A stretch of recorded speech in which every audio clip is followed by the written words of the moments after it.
Okay, it's 8:52. We should be leaving in the next 10 minutes or so. Big, how's the transport doing? All right, man, all vehicles are ready. We're locked and loaded. The nuclear device is secured. Route Alpha is clear and local police are standing by. Okay, awesome. Let me just get everyone ready. Yeah, boys, the transport is ready to go. So just get everyone in their vehicles and ready to leave, okay? So this morning, we're going to be transporting a unknown nuclear device to a undisclosed location in another state. It's going to be around a 2-hour drive, maybe 2 hours and a half, depending on the traffic. But we're just stationed at the sheriff's station here. They've actually been very nice to us. They're providing us with a small escort as well, with one interceptor at the back and one charger at the front. So I think you guys can kind of tell what the escort formation is going to be. We're going to have one LCSO vehicle in the front, then we're going to have a military Bearcat, then we're going to have the transport vehicle, and then we're going to have a second military Bearcat, which I will be driving, and then we're going to have an FBI Durango, which is right over there. We've got 2 FBI agents that will be accompanying us,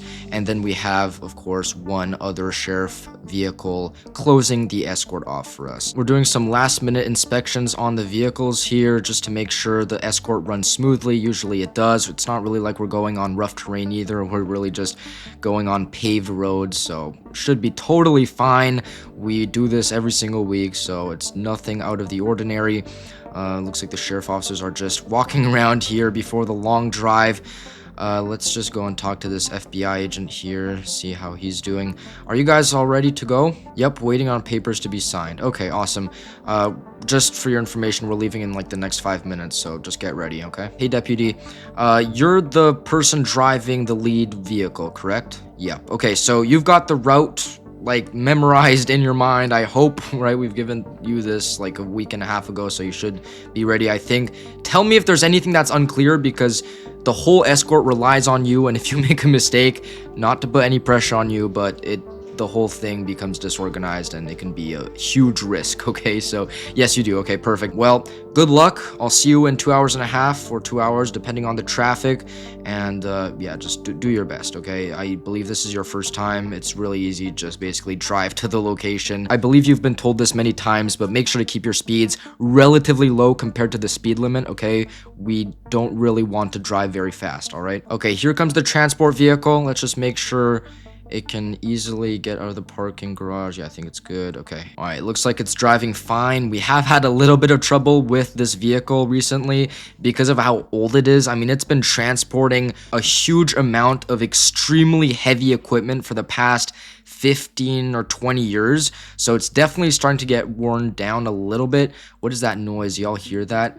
Yeah, I think it just needs a little bit of oil, but we have to go. You know, we're about to be behind schedule, so can you just get back in and do this? Yeah, we'll oil it once we arrive to our location, or if ever we need to make a stop, then we'll do it. But you know, I don't think it's anything of concern. All right, I'm gonna be heading inside of the Bearcat. I will be driving, and we'll wait until the lead car goes. He has the green light, so as soon as he starts moving, we'll be able to go. There he goes.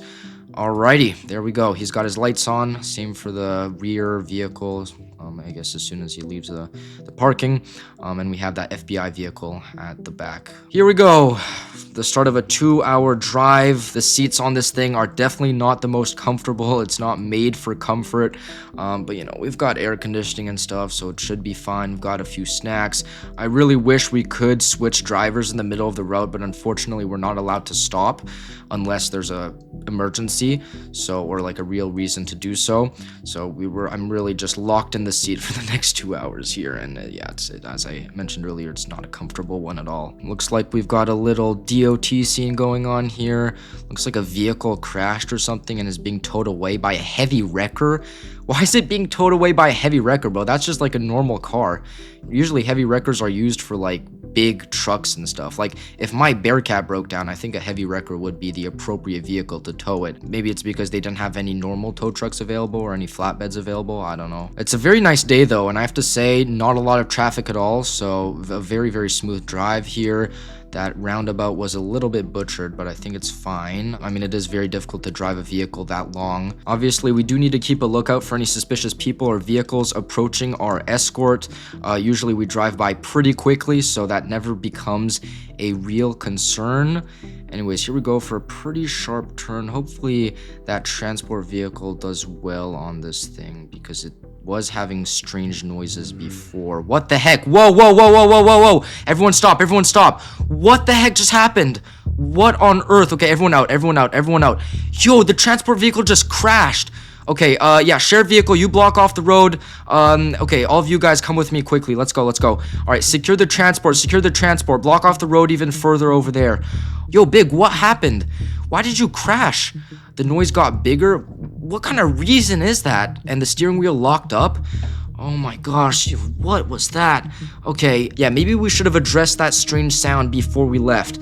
Oh my gosh, okay, get DOT here right now, okay? We cannot be sitting here for more than 5 minutes. All right, everyone secure the transport. All right, we've got this guy calling DOT. Hopefully they're gonna be able to bring us some sort of vehicle that's gonna be able to, you know, unstuck this transport vehicle. I believe Big already tried to reverse it and it did not work, so it is actually stuck here, I think, in the mud. All right, let me organize the perimeter security of this transport truck because we cannot have any civilians approaching this thing. Can you move up a little bit more along this dirt road here? I'm actually gonna bring my Bearcat to block this thing off in case we have a vehicle coming up this way. All right, let me go onto this dirt road so I can block off the road. We do need to extend this perimeter as far away as we can with the limited amount of people we've got. All right, can you just stay here for now? Just make sure no one comes by, okay? All right, I don't know how long DOT is gonna take. We've been waiting for them for the past 3 minutes, so I'm expecting them to come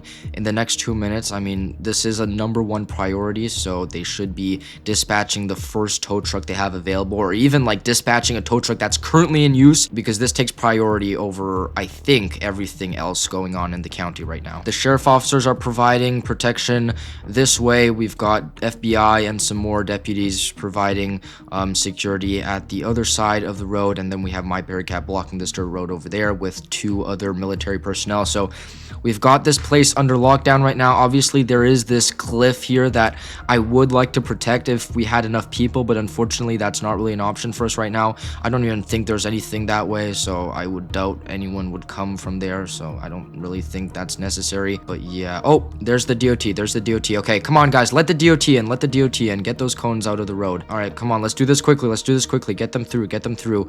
Oh my gosh, this truck is coming in fast. All right, let's just talk to the DOT guy just to tell him what the situation is like. So yeah, we are on a very, very tight schedule. Obviously, I can't tell you what's in that truck right now, but somehow it got stuck because of a technical malfunction. So we're just gonna have to get you guys to pull that vehicle out of where it is right now and back onto the road.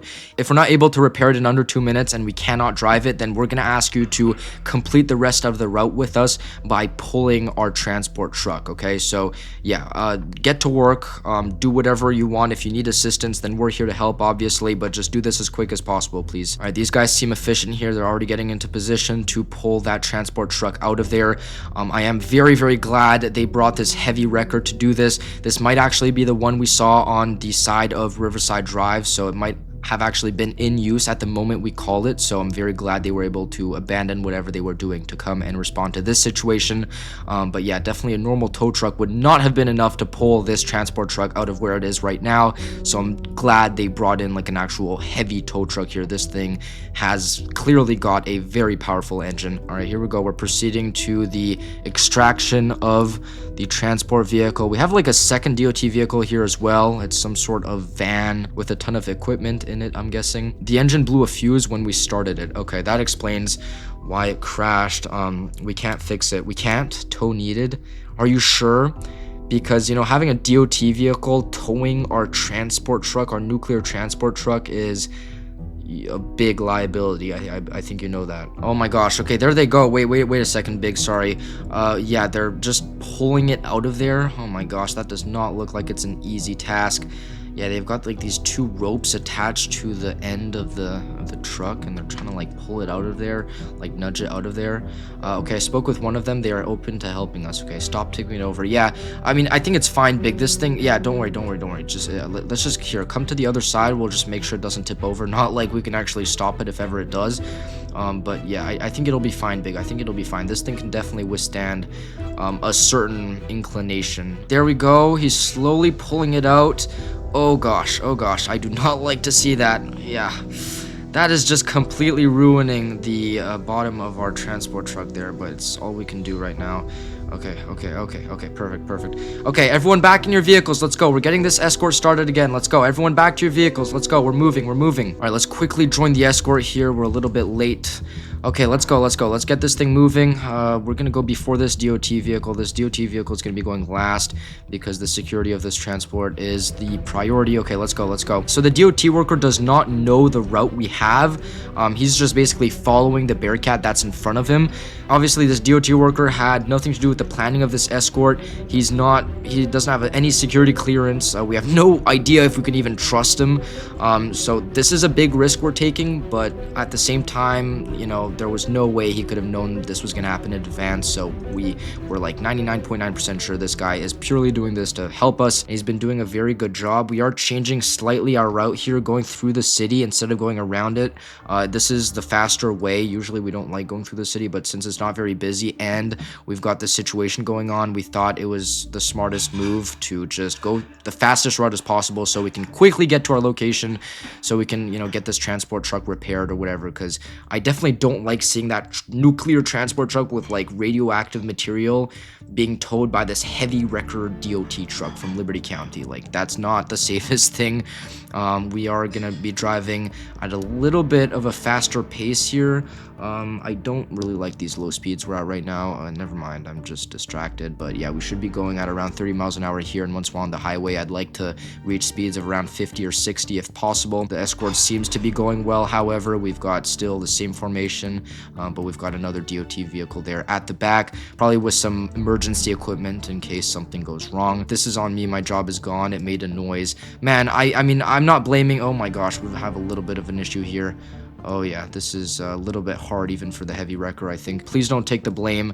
I mean, I was aware of the sound too, and I just said, let's not do anything about it. So if it's someone's fault, it's definitely mine. So please do not put the blame on yourself. I think it's everyone's responsibility. So yeah, and I mean, we've got this situation figured out very quickly, so I don't think there's going to be any repercussions. I think this is purely a moment where we can learn from our mistakes, and you know, next time we can allow ourselves a few minutes of more just to make sure that everything is 100% correct before leaving, because yes, that noise probably wasn't that big of a deal, but it just caused something really bad to happen. So that tow is going to get till the other state.